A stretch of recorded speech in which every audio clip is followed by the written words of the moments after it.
Hello, hello. Welcome back to the Balanced Blonde podcast, Soul on Fire. I'm your host, Jordan Younger, and today we have a fabulous guest, Lisa Hayim. I've known Lisa since my days in New York City when I lived there, started the Blonde Vegan back in the day. A mutual friend introduced us. We were both early adopters of the Instagram wellness community, and Lisa had a blog at the time, I believe, or maybe she just had an Instagram at the time that turned into her blog called The Well Necessities.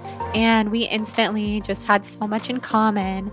We started doing yoga together. And even when I moved back to LA, we remained friends and we have a lot of mutual friends. And truly the trajectory of our lives has been very similar over the last nearly decade. And we talk about that a lot in this episode, so I won't spoil it for you here, but you'll hear all about it. We also talk about Lisa's practice as a dietitian. We talk about boundaries with social media, digital detoxes, and how we are both stepping into being teachers rather than influencers in our respective spaces. Lisa is pregnant. She's expecting her first child this summer. And I couldn't be more excited for her and her husband, Evan. They're going to be incredible parents.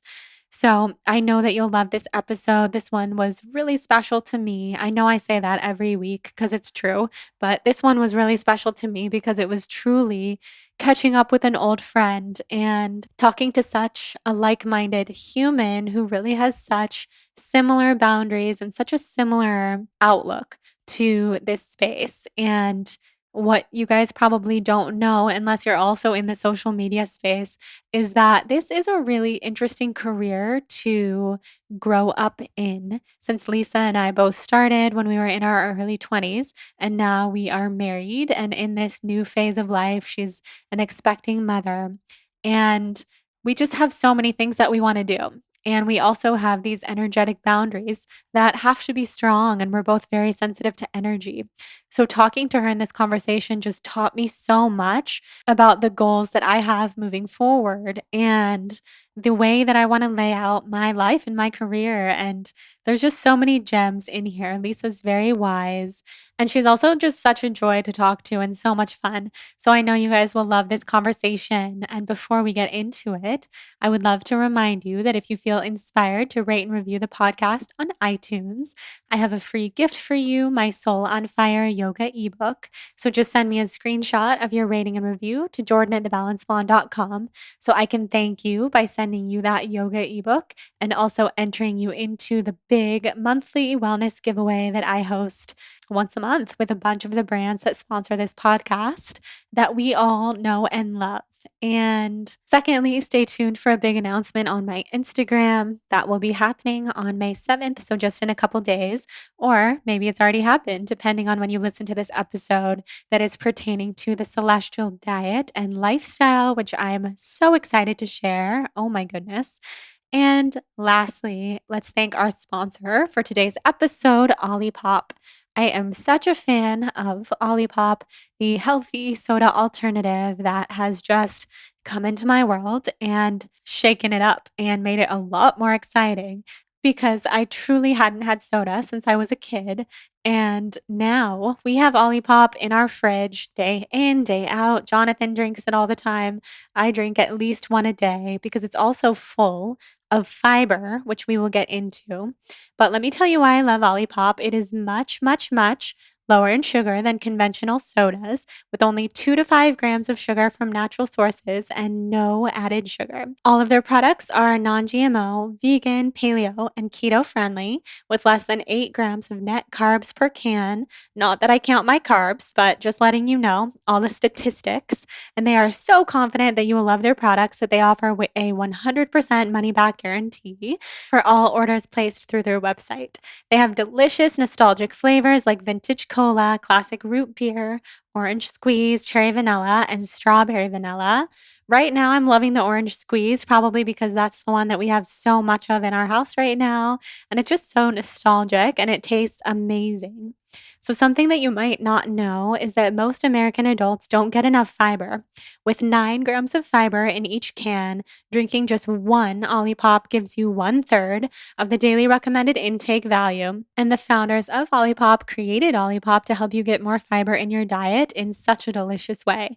They use a proprietary blend of a special type of functional fiber called prebiotics, which helps you feel full and improves your gut health. So that's right, you can improve your gut health and drink a healthy soda alternative all at the same time. It's pretty amazing. So we have worked out an exclusive deal with Olipop just for the TBB listeners.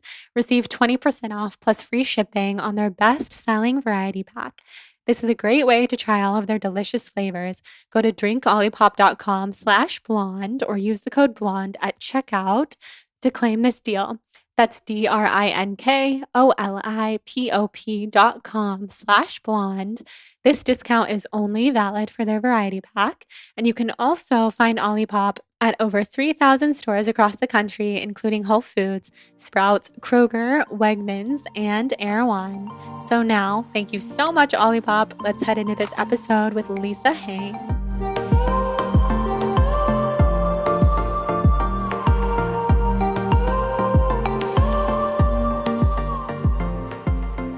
Lisa, I'm so happy that you're here.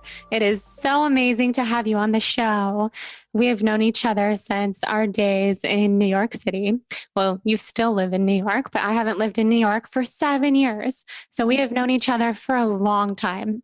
Wow, I feel really old, but in a really good way because we're seasoned friends. We are seasoned friends for sure. So I thought it would be fun to start by telling our listeners how we know each other, how we met, and then get into all the other good stuff. Awesome. Well, I'm so excited to be here. And I mean, we were just talking about your podcast being around for 5 years, and I would have said we knew each other for 5 years, but I guess we've known each other for 7 or 8, which is wild that we've been both doing the internet for that long.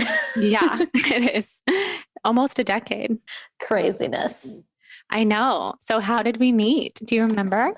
So I remember how I learned about you. So everyone listening, you have to realize that this was 7, 8 years ago, and the word influencer did not exist. So you were a formal blogger. Like, you had a blog. It was the Blonde Vegan. Right? Mm-hmm. Exactly. You were the Blonde Vegan. And I accidentally fell into Instagram. Again, there was no such word as influencer. There were no brand partnerships. There was nothing. It was just some people started to, quote unquote, have a following. Like, I had 2,000 followers or something. And it introduced you, I guess, to people in your similar sphere. Mm-hmm. So somehow I found you. I probably found you first, and I started following you. And I was just always interested in what you were saying and doing, because my personal life, my friends didn't have the same interests as me. People weren't interested in yoga. Boutique fitness didn't exist. That wasn't trendy or cool. Nobody was drinking kombucha. I was weird at the time for being, quote unquote, healthy. So when I found like-minded people online, I know I was attracted to that. But the first time I met you, I think, was through this girl, Tara. Yeah. That's what I was thinking too. Yeah. She introduced us.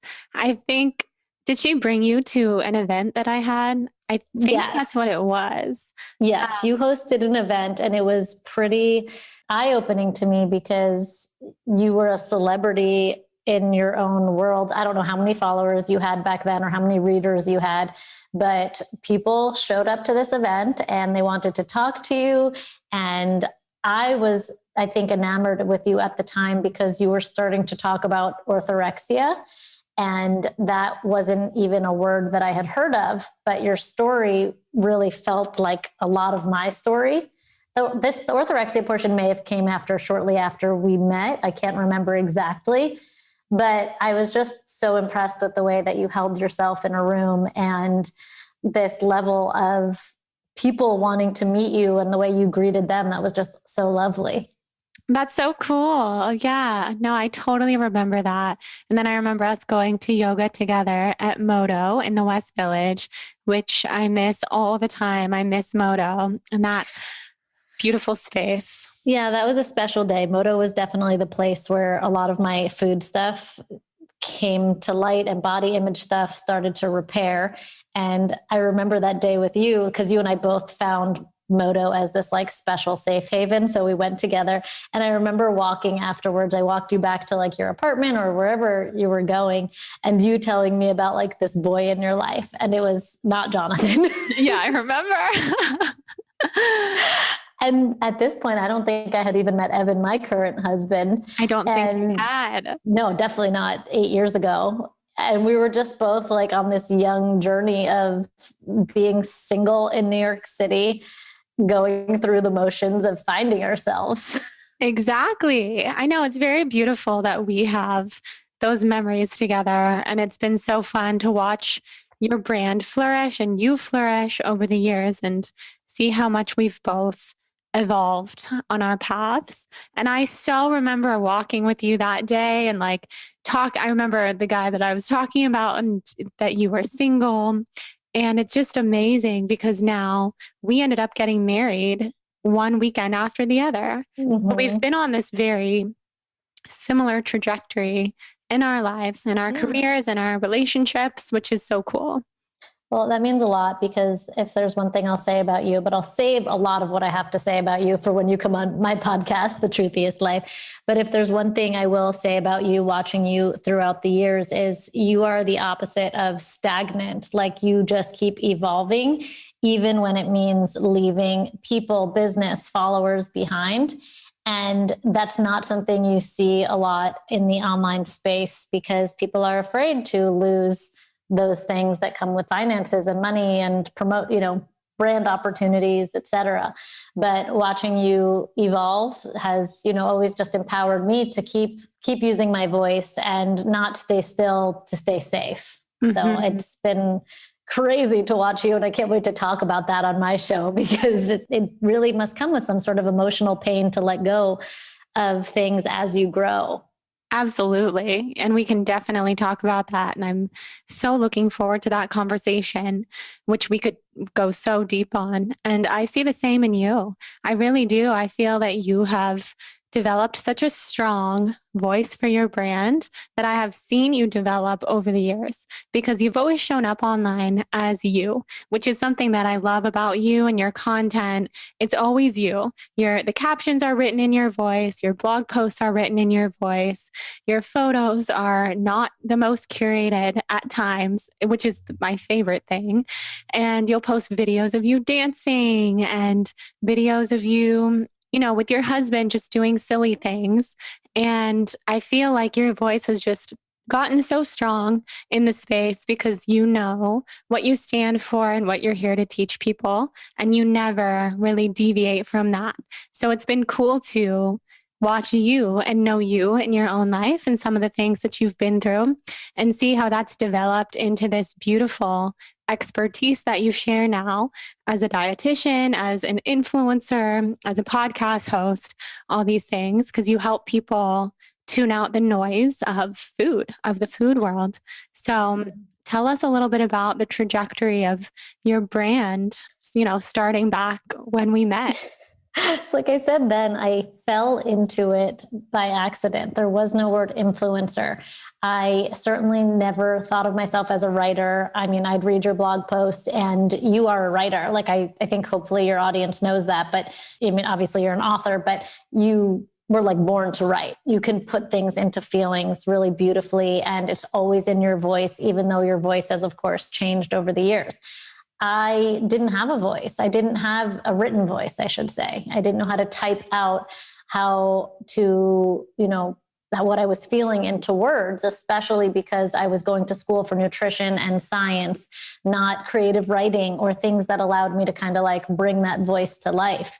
And the one thing I'll say that I've always done, which isn't necessarily a positive, and some days I wish that I could change it, and I keep trying.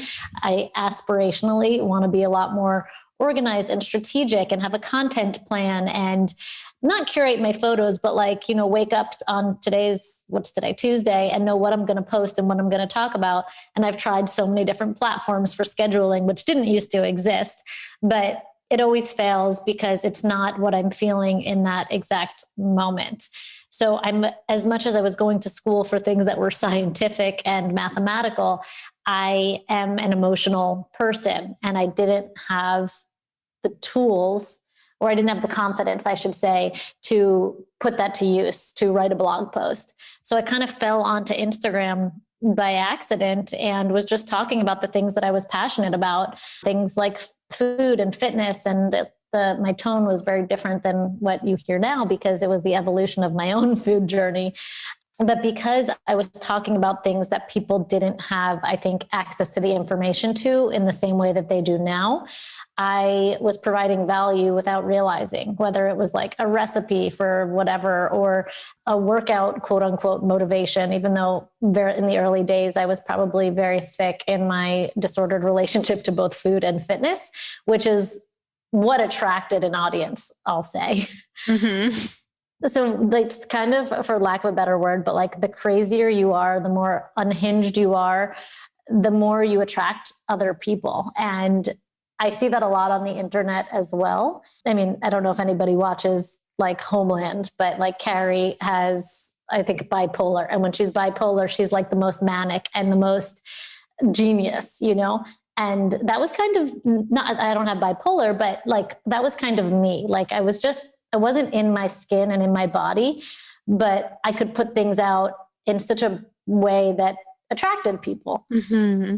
And over the years, I've kind of come home into my body and realized that I'd rather have inner peace than the following or audience that comes with being kind of out there so much, if that makes sense. Yes. Yes. People are attracted to anything that's sensational, anything that's extreme. Extreme. You're the opposite of extreme now, which I'm attracted to, but maybe not like the absolute masses. I definitely see what you're saying. Yeah. And so I didn't mean to grow a following or do any of this. And I've never had systems in place, which, like I said, is like a curse and a blessing at the same time, because my audience, which does know me, really knows me. But in running a business, it can be difficult when I'm an emotional person and I have days where I just don't want to get on the internet and post a photo and share a part of my life, or even share a recipe, even something detached from me, because that just doesn't feel good to my soul. You know, some people can just get on, hit publish and call it a day. Most people, I think, where those are kind of like some roadblocks for me. But anyway, as my time went on Instagram, I was really working on becoming a registered dietitian. I wanted to have a private practice and do that whole thing. And so I kind of had two things happening. I had social media, which wasn't bringing me any money or anything like that. And then I had my nutrition business that I began after becoming a registered dietitian. And the two were kind of, I have my hands like in two separate spheres right now, kind of showing you, they were like parallel for a bunch of years, where I'd like post recipes or wellness stuff or restaurants in New York City on one. And then there was just my nutrition business on the other, which I'd get clients that had all sorts of medical stuff or whatever it was that they wanted to see me for. And then one day they just came together. I think it was 2018 when clients started coming through Instagram into my private practice. And I was like, oh, wait, these aren't separate. These are together. And that really changed everything from there on out, because I was getting customers, patients, clients that were no longer people that were 50 or 60 years old. They were me or younger versions of me. And I had to really pivot and really think about what my own nutritional philosophy was, not what I was taught in school, if that makes sense. Mm-hmm. Oh yeah, that makes total sense. And so that was about 3 years ago. And that makes sense because 4 or 5. 4. Oh yeah. So it was 2017, but yeah, it was a while ago. 4 whatever years ago. That totally makes sense, because I remember when your voice kind of started to shift and you started to talk about more of your nutritional philosophy and forking the noise, which is your program, Fork the Noise, which I love. And I just think you developed such a strong message that has, maybe it's not so sensationalized, but I think it definitely has a very beautiful audience of its own. And I'm sure that that has been, in a way, so much more fulfilling than keeping everything separate. Oh yeah, 100%. And, just to kind of back up my own relationship to food, at some point you and I had very similar journeys where I was vegan in college. And it was only after I was not vegan did I realize that I, had a form of orthorexia. I had an eating disorder in disguise. And it was very well masked by the fact that I live in a small body. I've always lived in a small body. My weight's never changed. And I was pursuing nutrition. So all of my choices were just under this guise of health. And I was obsessed with food. I would think about food 100% of the time. I'd go to sleep and dream about food. While I was eating breakfast, I'd think about lunch. While I was eating lunch, I would think about dinner. I was always painfully full. And then I was starving. And I just thought that this is the way that it was. And after breaking vegan, as you call it, or as you called it then, and I know your journey has evolved in many ways that has a lot of nuance to it, but I was able to really recognize that it was like a big wake up call to myself. I had no idea during the time that I had these food rules in place, specifically veganism, even though it worked for my body, quote unquote, because I didn't trust myself around food. And it wasn't like I snapped my fingers, I wasn't vegan, and then I started the journey of figuring out what does work. It actually, again, we're talking about, I graduated college in 2010. So this is a long time ago. And I went through veganism, clean eating, all these different things that had different rules that were all under the guise of health and were very normalized at the time. There was no words like orthorexia being spoken about. There was nobody that was going to be saying you could be too healthy, or that running a Spartan race, which is like this ridiculous, like challenging race with lifting heavy things and all, whatever, like that could be a bad thing. Like there was nobody to really whistle blow on my behavior, including myself.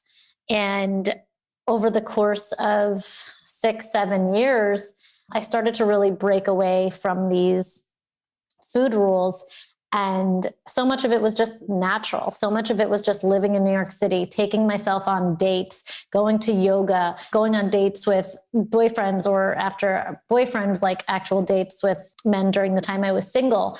And finding myself, did I realize that food didn't need to have all of that effort and pain for it to be quote unquote healthy. So when I went out into the workplace as a registered dietitian and I wanted to help people, they wanted meal plans. They wanted to be weighed. They wanted me to just provide the answers. And I was a new business, so I gave that to them. But when my business started to converge with Instagram and I was getting people who really knew a different side of me from the internet, where I was sharing more personal things, I realized that I can't bring that same approach to them, because why would I do that? If I'm living a better life by not having rules and a meal plan and weighing myself and all this quote unquote structure, how can I provide value and teach them something, but not tell them what to do? Yeah, that's so cool. So how did you find that balance?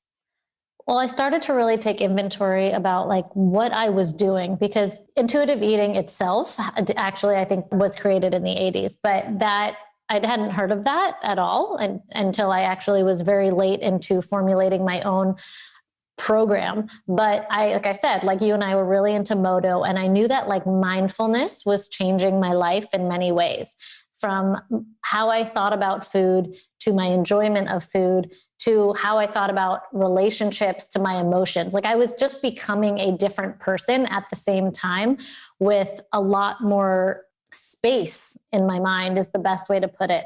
Like when you practice mindfulness in any capacity, all the things that feel impending and painful, mindfulness makes a little space, a gap to catch a breath. And in that breath, everything changes, because that's like the rational part of the brain, the part of the brain that says, oh, it's okay to take a breath, to not go so hard. Okay, you ate a cookie. That's okay. Oh, okay, you don't like your body today. You're allowed to not like your body today.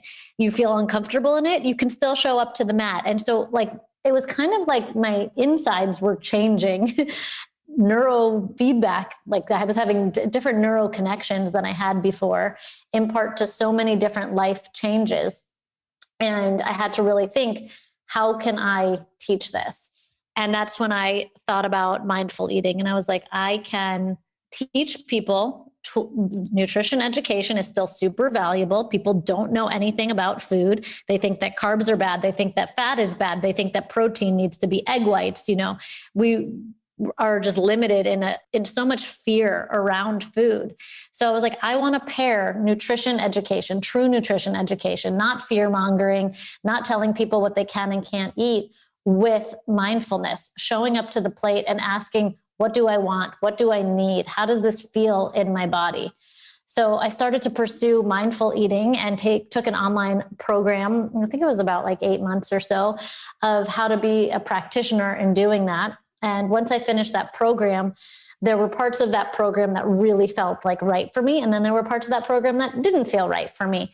And I kind of took what I borrowed, and always give credit to the people who have created these concepts with me, and paired that with what helped me, breaking down these ideas that carbs are bad and that, all fat is the same, and put them together in a package and started working that program with my one-on-one clients and watching as they experienced shifts in their body and sensations that they didn't know that they had because of everything they've been told about their body.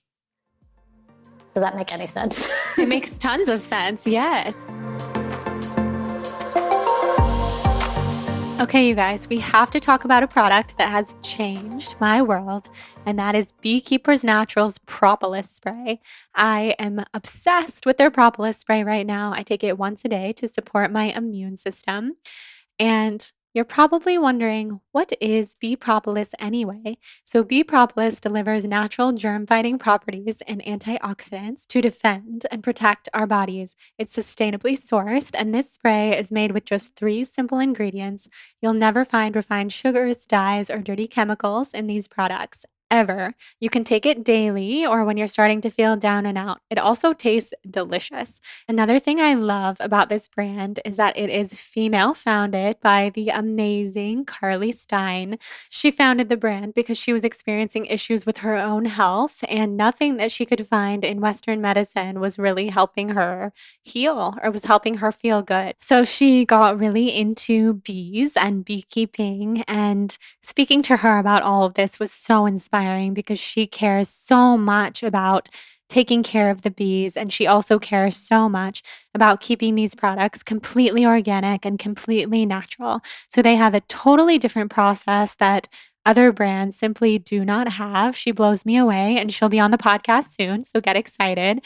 And yeah, like I said, I'm obsessed with the propolis. I take it before I podcast. It helps me with my throat, especially because I've had a scratchy throat lately, as you guys might be able to tell right now.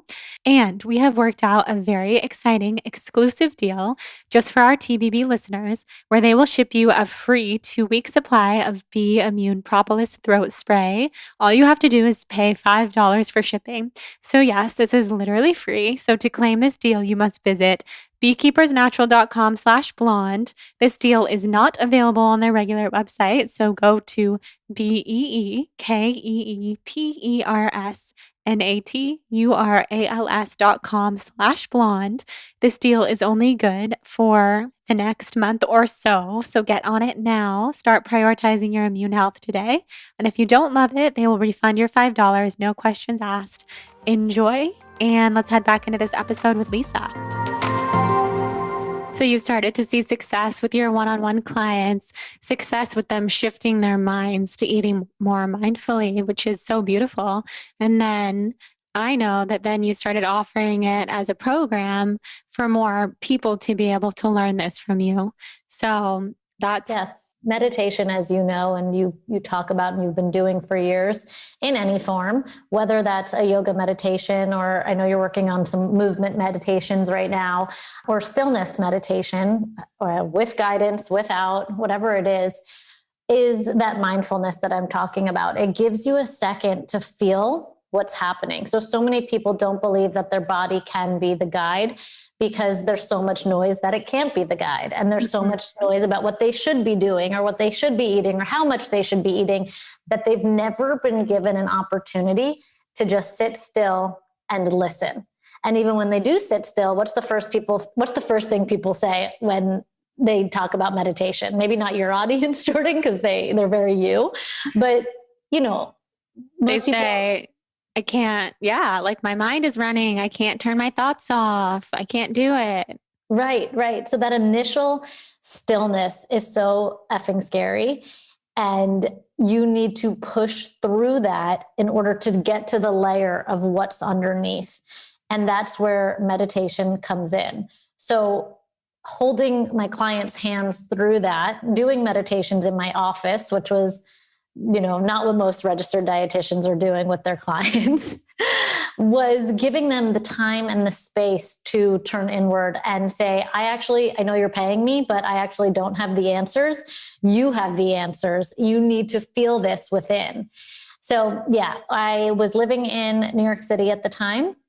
I had an office, my own real office, for about a year that I was so proud of, because New York City rent is crazy. And I had finally, quote unquote, made it. I rented a 1-bedroom apartment that I wasn't living in and used it as an office essentially. And it was, a couple $1,000s in rent, which meant I needed to cover that, and business had to be, good enough to do so. Again, Instagram wasn't a part of my life. I was just a private practice. And my relationship with my husband was also, we were still boyfriend, or he was just my boyfriend at the time, but he's a doctor and he was going through different residencies and fellowships. And we've been through 3 fellowships since we've been together. And his next job took us to Washington, D.C. And so it was, go with him or continue my practice. And I'm not somebody that makes choices like that. I believe we can do everything and we just need to pivot. But it did mean that I had to let go of my physical location in New York City as we moved to DC, which provided me with the amazing opportunity pre-COVID to pivot my business online. So I was going to see people virtually, and I was going to figure out a way to have a course, Fork the Noise, that would allow me to reach more people at a better price point, because one-on-one's expensive. One-on-one's expensive in New York City. And I'm about helping people and having long-term clients, students, I call them now, because they're in my program and it's less one-on-one, than turning a profit on one product. So I came up with Fork the Noise, which is real tools to listen, honor, and trust your body, using what I had created with one-on-one clients. And I brought that to life in an online format. Now, making it sound like it was seamless, I've watched you put out programs before, Jordan. You get an idea, you run with it, you execute like I've never seen anyone execute. That was not my trajectory. Well, I definitely relate to that more now. Now I take my time with things, because I did used to churn things out, but I got really burnt out doing that. So the fact that you took your time and it happened when it was supposed to is perfect. Well, yeah, a lot of things went wrong. I had a partner originally. It was called Quiet the Noise. We were doing workshops in New York City, and things just fell apart for a bunch of reasons. And then I had to kind of pick up the pieces, re-put it together. And I think I get overwhelmed with things that I've never done before, and you don't. And that's great, or it seems like you don't, I should say. And so learning how to do something and then do it right is something that when putting out like a professional program, I just got a little bit stuck on. So it took a really long time to get the original Fork the Noise fundamentals out the door, which was a 6-week program, just teaching the basics of what I do, which is modern mindful eating, those real tools to listen, honor, and trust your body. But it did really well on its first go. And this was 2019. I launched in 2019. And so much has changed since then. The online space has changed tremendously. Everybody has a course. Yeah, everybody. Everybody has a course. And what I was saying and doing wasn't the trending topic either.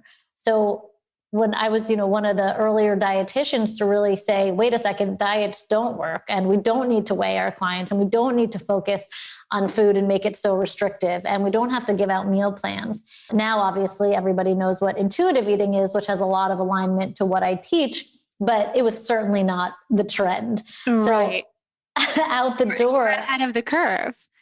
Yeah, which was, great. And it's even better now that there's more people saying the similar thing, because the message is, more getting out to more people that you can have a loving relationship to your body and food.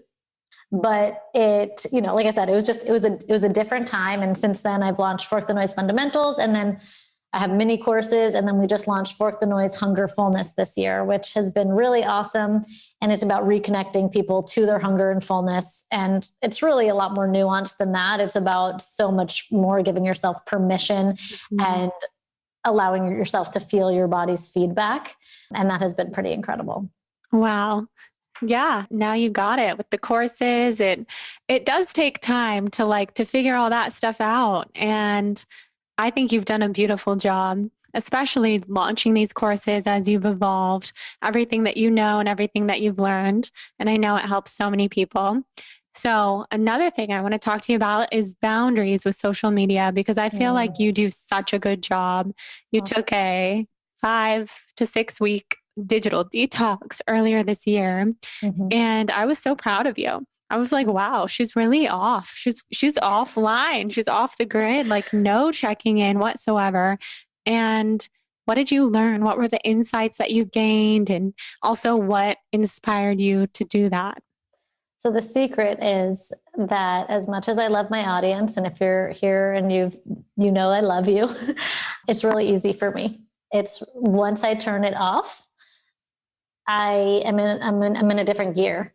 I'm present, and I am not even thinking about taking pictures and capturing the moment. Like I'm just present. So kind of just to backtrack, and I know that you've been talking about this stuff a lot too, which is so great, because I know your audience really values what you have to say too. And I think there's nothing more important for your mental health. But January of 2018, going into 2019, I went away to Miami with my husband, and I was really itching for this vacation. Probably know what it really feels like to itch for a vacation more after experiencing COVID. But I remember that I was just like dying to get away. I could not wait to get on the beach.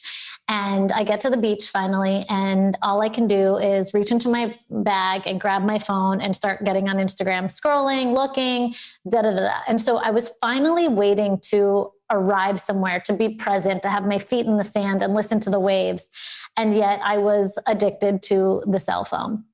And the night of New Year's, I remember I got an email that just really upset me from a family member. And it was New Year's Eve. I went into the bathroom, I grabbed my phone, saw the message, and I said to myself, why the heck are you at a New Year's party right now checking your email? Like, what? Like, this actually wouldn't happen if you weren't so addicted to information. Like, whether that's deleting a spam email, or it's not even like I would have opened it and like written a work email. It wasn't that. I'm just attached to walking to a bathroom, looking at my phone, going on Instagram, going to my email, doing whatever. And I was like, nope, we need a clean break. And so when I got home, I turned my cell phone off for a week, and I shoved it in a drawer. So more than just a digital detox, I did a cell phone detox. It was not, I think I've always used my computer during these breaks, but I implemented 1 week of no cell phone usage and had to find new ways to communicate or not communicate as much, both incoming and outcoming. And that first week was so profound, shedding light onto, first of all, my addiction to information.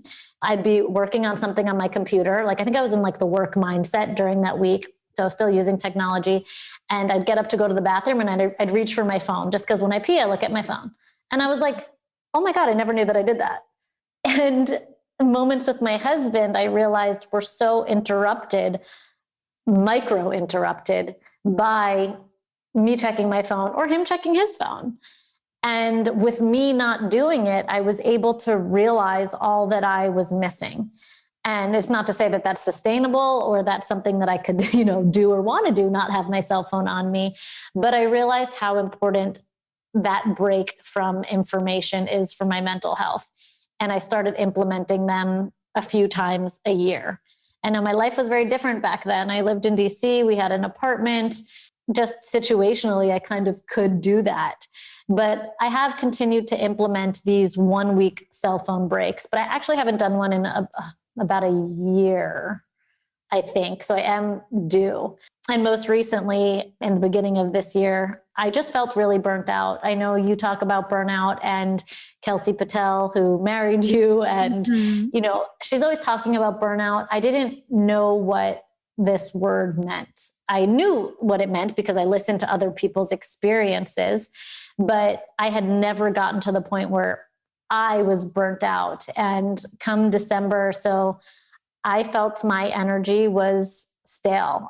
You described me as getting on Instagram and dancing and all these things that are the real me. And yet I found myself in comparison traps and afraid to show up, I'd say, is really the word that I would use. I don't know for you, but this last year was particularly challenging with an online platform where the audience really, I don't know if you've experienced this, but really changed how they approached me in not all situations, but there was a handful of people that would just come barging into my DMs and basically tell me I'm wrong for breathing. Mm-hmm. Oh, of course I've experienced that daily, especially last year and this year. Yeah, I think this year really shed light on the disparities in the way people live and really took people's guard down from being, how can I communicate this properly, to I'm just going to get this off my chest. Mm-hmm. And so many of those messages, I'd say 50%, because I didn't attack back, came back with apologies. Wow. Yes, wow. But at the same time, I have not been protecting myself the way I need to by always being open to conversation, which I'm always going to be open to conversation. So I don't mean to close the door on that, but I don't have the same, I'm pregnant now. I don't have the same emotional energy and availability that I did a year ago to be patient and wait for a stranger who doesn't have a username, they're a spam account, to come around. And yeah, of course. It speaks more to my desire to be liked and see the good in people than it does. That's not necessarily a good thing.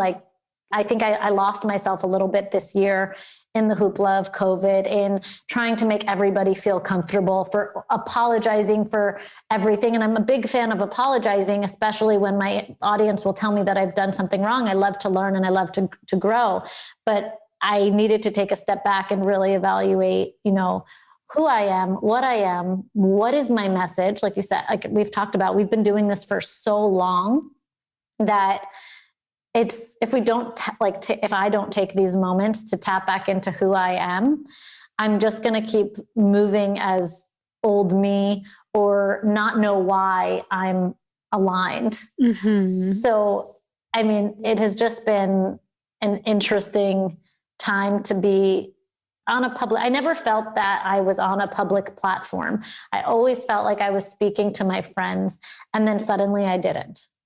Exactly. I feel the exact same way, where I felt that this podcast was a safe space, because it is, 99.9% of the people listening are part of our communities, and it's such a safe space, or they're brand new to our communities, but they're, of some type of they get it quickly. Like mind, kind heart, etc. But there's always that 0.1, 0.01% that is not safe at all. And I think during 2020, 2021 so far, that percentage has grown. And so I have found, things that I've said on this podcast, quoted in these huge media outlets out of context with the cruelest intentions. I read truly the article, evil. Yeah, and there's a bunch, but one in particular, which I'm sure you've seen. And, Yeah, it does make you realize when you thought you had a safe space and you're talking to your friends and these people, everybody listening. I mean, you are our community. We love you guys. But content on the internet can get consumed by anyone at any time. And to know that somebody could quote something that you said 8 months ago out of context, or in our case, 8 years ago, was like, wow, that's a lot of yourself and your heart to be sharing on the internet, it's a place that has changed. It really has. And I know that you're no stranger to backlash. I mean, I remember when you wrote your first book, Breaking Vegan, the first feedback you got was from the vegan community, the negative feedback you got. And I remember like seeing YouTube videos and people were coming at you. I mean, I've never experienced that, but you have built up a strong skin. But like, is that good? Is that good to have a strong skin? Not safe. It's not healthy. It's healthy to have a thick skin, because if you're going to be in the public eye at all, you have to have a thick skin, and you have to know, as we both do, that all of these hateful messages, hateful words, things that are not constructive are not about us. They're about the people. They're a reflection of how the person who said it feels about themselves in their own life. But it takes years to understand that. And then it takes even more time to remind yourself of that after you've read something that is just so mean. So mean. And I think that, I've always showed up, like I said, as myself. And I made a career out of taking the layers off, not pretending to be something I'm not. And not to a flaw, because I would not change a thing, but it meant that when there was a fire, I'd get burned, rather than a lot of my friends who have, not that they're not showing up as themselves, but they don't show up as emotionally vulnerable as I do on the internet. So the attacks on them don't feel as personal, or the hurtful stuff doesn't hurt so bad. But when you are literally giving when you were writing things on your blog or your Instagram, things that you wouldn't say to maybe even necessarily your partner or your best friend, you feel safer in your community. And then that gets thrown in your face. It's scalding, that's kind of the best way to put it. And I think we're probably the same. One thing I learned over the past year and a half or so is that I'm just so sensitive to energy. I'm sensitive to positive energy, and I'm sensitive to negative energy. So I get freaking derailed. And I'm working on it because, like I said, I don't have the energetic wherewithal to be derailed and continue to show up on the internet. So refiguring out those boundaries for me has been what the first half of this year kind of looks like for me, which is, I am not a customer service representative. I'm happy to help you with as much as I possibly can, but I prided myself on answering, every DM, or as many as I possibly could. And while I love that, because I love my DMs, like I love it more than posting photos on Instagram. There's those one bad interaction out of 100 that sours my day and makes me really upset. And it hurts, it hurts too bad. So unfortunately, it comes to the place where I have to give when I can give. And Kelsey Patel gave me fantastic advice before I came back to Instagram after that 6-week break. She said, Lisa, just ask yourself every day, wake up and ask yourself, what do I need today? And I was like, well, that's genius. Totally. Leave it to Kelsey to come with the best advice. And Kelsey's been trying to get me to take a huge social media hiatus for probably 4 years, or to not put so much pressure to respond. And yeah, no, I totally get it. Everything you've said, I feel like we're so similar in the way that we show up online, and we don't just share content, we share our soul. And right. The photo doesn't matter. It's like what is written beneath it. And I remember the first time I heard the word content, I was just so confused. Like when people started taking content, and I was like, what do you mean? Why are we calling it that? Like, shouldn't it just be a picture with your words? I know. Well, what is this word? We're so old school. I feel the same as you, because to this day, I can't get behind it really. I mean, I get it. Like we need content, quote unquote, like a good trip is going to produce a lot of beautiful content, but like you, like anything that makes anything that we do sound remotely, I don't know, less heart-centered just doesn't feel good to me. So I think it can be a struggle to be an online personality and to be so diehard about everything being heart-centered, which is why we have to take these breaks, instill these boundaries, have a thick skin.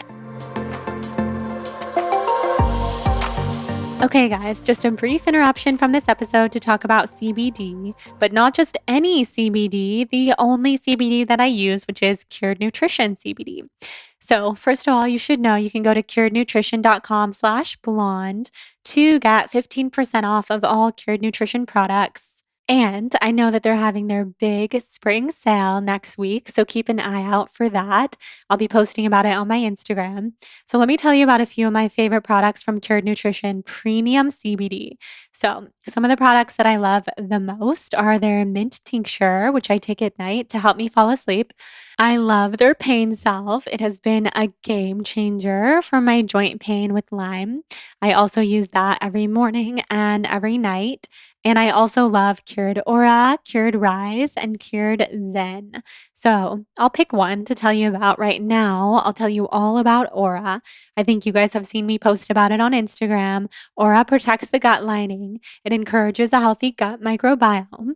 It helps to boost immune function to keep you from getting sick, improves nutrient absorption, reduces bloat, and improves mood. Within the Aura product, you will find functional mushrooms, CBD, and adaptogens, as well as 15 milligrams of broad spectrum CBD per serving. It is made of all natural ingredients. It is vegetarian and gluten free, and it's also completely THC free. So it will not get you high. And even though this product is for the gut, I have also noticed it improve my focus. It makes me feel so alert when I take it. And the packaging is adorable. Everything about their aesthetic is completely on point, and I know you will love it. If you want to hear more about the founder of Cured Nutrition, Joseph Sheehy, he's been on the podcast where we talked all about CBD, healing through nature, and how he has used CBD to help him find relief from mental health issues that he had been struggling with in his life. He also tells that story on Cured Nutrition's website, which you can check out. And of course, they're TBB approved, meaning they're completely natural, organic, vegan, sustainably sourced, and pure and potent. So head to curednutrition.com/blonde and use the code blonde to shop for 15% off. Enjoy. And let's get back into this episode with Lisa. Some advice that I got that was really helpful was don't ever take the opinion of someone who you wouldn't go to for advice. And also never take an opinion from someone who absolutely doesn't know anything about you at all. And those two things, I mean, I'm not saying them as eloquently as they were spoken to me, but just the idea of both of those things has helped me so much. Oh my gosh. Yeah. I mean, it's like when somebody says something hurtful, for me, like I switch to my lizard brain. Like it's not a smart brain. It's just a stupid brain that can't process that. Mindfulness has allowed me to, and my compassion work has been so profound on myself and other beings that figuring out the balance of, okay, well, this person must be going through something. And then figuring out, okay, well, what do I need just because this person is going through something? So my previous approach was that I was almost, I'm not going to say too compassionate to somebody else, but too catering. You can never be too compassionate to yourself or somebody else, but too catering to try and fix them or heal them in that moment. And I just also want to be super honest because I feel like this platform is the place that I'm going through a huge, or what feels like a really like big and bumpy transition as we speak. I've had a huge life transition, being married in the past year, like moving back to New York where I'm from, which is like where all my stuff, my emotional stuff is, to now being pregnant. I just am not the same person that I was 3 years ago.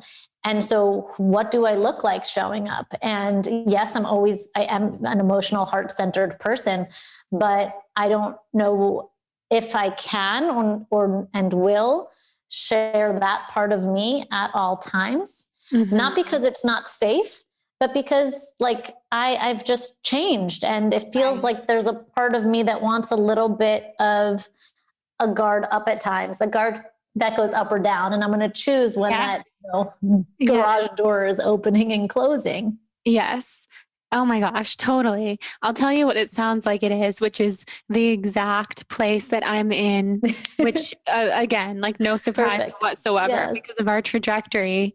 It is moving from being an influencer, quote unquote, or like a peer and someone who kind of shares their life as a diary, an online diary, which I always prided myself in doing. That's how I would explain my blog to people. It's basically an online diary. It's kind of about health and wellness, but it's like totally about just my heart. And I feel the same for you.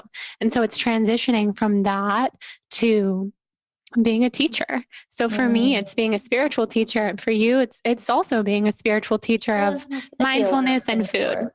Like for you, stepping into being a total teacher healer of nutrition and mindfulness. And for me, it's 100% embracing, I am a spiritual teacher and I am a healer and I am an author, and it's okay to be those things. And so all the people that I look up to, they don't share every in and out of their life. They pretty much just share their work. They work really hard, their value, and then they share it. And then they share, their tools, and they help people.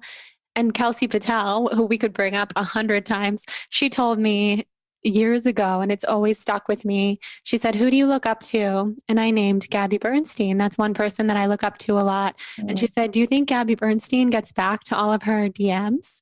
And I was like, "No." And she's like, "Then why do you think you have to do that?" And I was like, "Because I'm not her. Like, I'm not at that level. I'm not, doing those things." And it's such poignant advice. So I would ask you then, who do you look up to at this stage in your life?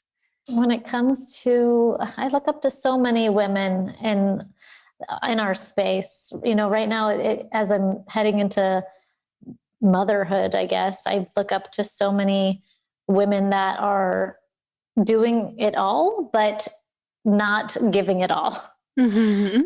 I know it's super random, but I've just seen so many people show up really bravely as themselves and with boundaries that I'm struggling to think of one person to come to mind in this moment, but I have many women come to mind, including you, including Melissa Wood Health, who I just think, I think she's just balancing extreme success right now. It appears, this is not based on personal conversation, with happiness and motherhood. And I'm like, we're not like made of the same thing. So I could not achieve what she could, but I'm like, wow, you're freaking doing it. Good for you. Right. Totally. I see that too. And I feel like I get a little bit from each woman in my life, a lot of them who are offline, who you might not know. My friend Dara, who has just taught me so much about what it really means to empower women. She's Dara K on Instagram. She works in PR. She's one of the strongest women I've ever met. And she has just taught me to really look through the lens of the subtle ways that we as women break each other down. Last night, I talked about having a boob job when I was 18 on my stories. Because I saw that. Yeah, because I had someone on my podcast who had their boobs taken out after things went wrong, explant surgery. And she came at me and very aggressively said, "So you did it." She just had a lot of assumptions about me and body acceptance and all this stuff. And it was such a clear moment of a woman taking another woman down for me. And I've been the doer on this end as well. So I'm not like sitting here with perfect hands, but I just think if we're really going to empower women, we need to do so in a way that actually is empowering women. We need to stop talking shit about each other. We need to, even these subtle ways, even if it's not like a full-on takedown or cancellation, we need to check our minds when we say, "Oh, she's so annoying. She's so this, she's so obsessed with," all these things that I've said and say, it's the subtle ways that we're not supporting each other. Like, can we turn that into an applause? Because we're probably envious of something about that person that we can't verbally articulate. And it's easier to just throw off our chest and see if another female is going to be like, oh my God, you're so right. She's so annoying. It's very easy to get validation about your feelings about another female by using another female. Sorry, this is a little tangential. No, I so get it. I met Dara on the internet about 1.5 years ago, and she just has a strength to her that has propelled me forward. And I feel like allows me to put one foot in front of the other. I also just wanted to share that I did a tarot reading with Jessica Stone. Do you know Jess? I love her. I don't know if she's on your pod. I know. Got to have her on though. Yeah, she's awesome. Be a guest for your podcast. And after I found out I was pregnant, don't know if I had come back to Instagram yet. I did actually. I had just come back, but I still hadn't, even though it was 6 weeks off, I didn't come back with all the answers. And I didn't come back with even any answers. Like, you go searching for clarity sometimes, and it's not going to be found in the timeline that you need it to be found in. Mm-hmm. But, that was my first official reading, and she pulled cards for me, and we pulled on work. And my question was kind of like, is my future public? Like, I'm so confused right now. Like, maybe I want to start a bagel store. Like, maybe I want to go be active in my community and do something, not more grassroots, but more out there and, whatever. And she pulled the card, and I forget what the card was. Sorry, that would have been helpful information. But she's like, no, you're here to heal online still. Like, you have left to do on the internet. But what she said is, and I forget her exact words, but it was something like, look towards the light. Like, there is light and dark in every situation, and you need to just bring your vision into the light of the internet, which means following and engaging only with the light that there is, and knowing where the darkness is and pivoting away from that. And so I try to return to that and Kelsey's advice almost daily, because it's still a struggle of figuring out giving versus being deplete. Mm-hmm. And I do feel validated to know that I do have work left to do, a lot of work left to do in the healing space, and that that's going to evolve, and that I can do so without cutting my arm off and showing everybody my bleeding arm. Like, I'm not the same person that needs to be like, and yesterday I took a poop. Like, people don't need to know my day-to-day life in the same manner. I need to emotionally process things. I am not going to be sharing every single part of my emotional existence anymore. At least that's where I sit today. Might change. I stay open-minded to all things, but I am going to allow time. Like you said, it was your diary, Jordan. Mm-hmm. It was mine too. And it allowed me to heal in so many ways, because like I said in the beginning, I didn't know how to verbalize my emotions and put them into words. And Instagram taught me that accidentally. Mm-hmm. And so by sharing a part of me, I healed other people and I healed myself. And while that is still true, and I'm so grateful to be able to write, not everything that I write needs to be published. Exactly. Yes. Exactly. That was like a big one for me. Well, it's huge. Totally. And I do the same thing, where if I write anything, I want to find a way to share it, because why would I write something and not share it? That's after 8 years of doing this, like, how could I not? But some of the most powerful therapeutic things we can do is to write for ourselves and not share it. So, oh my God. I mean, it's so obvious, yet, I mean, my brain's exploding over it. I know, it's leaning that way more and more often, and absolutely gravitating toward the light, like Jessica told you, that will keep us, I think, feeling good in this new stage of life, and keep it sustainable for us to share our lives, and to keep being teachers. Because sometimes I'm like, I'm not doing this anymore. I'm done. I'm off. Nobody gets to know me. Like, nobody gets to have these opinions about me. I'm done. But my spiritual teacher, Nikki, who lives in Florida, she said, that's the darkness winning. It is. That would be the darkness winning. That's what the darkness wants, is for you to stop sharing your light.